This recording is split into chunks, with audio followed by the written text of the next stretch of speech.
Hi everybody. This week we're thinking about Florence Nightingale. She was born 200 years ago in Florence in Italy on the 12th of May, so Tuesday of this week. And she spent quite a lot of her young life learning from her family, learning from her parents, thinking about what she might like to do with her life, and eventually she thought that going into nursing based on her education and her choices would be a good thing for her to do.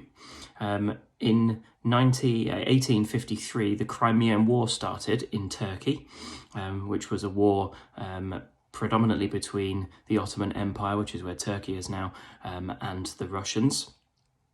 And she was sent there by the Minister for War to look after the sick British soldiers who were out there fighting.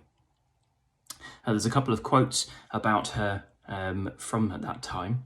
One of them was in the Times, and it says, "She is a ministering angel without any exaggeration in these hospitals, and as her slender form glides quietly along each corridor, every poor fellow's face softens with gratitude at the sight of her."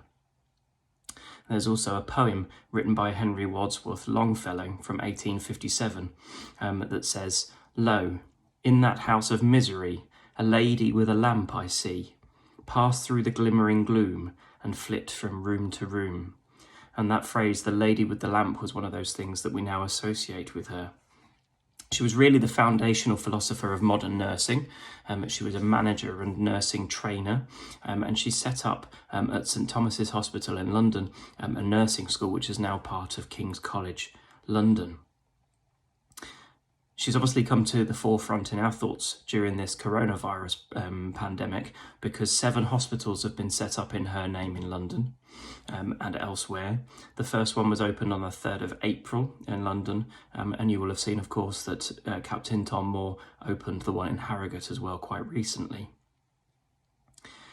There's also, I didn't know this, but there's also a Florence Nightingale Museum just on the south bank of London, and there's an awful lot of resources on their website that you could maybe have a look at if you're interested in finding a bit more out about her life and the legacy that she left through the research and through the work that she did for nursing in this country and also across the world. She was voted earlier on in this decade as the 56th most important Briton ever. The Japanese rate her, though, at the 17th most important person. So a very important person across the world, and someone to maybe consider having a look at if you've got a little bit of time. We hope you're all well, that you're staying safe, and we look forward to seeing you back in school soon. Take care.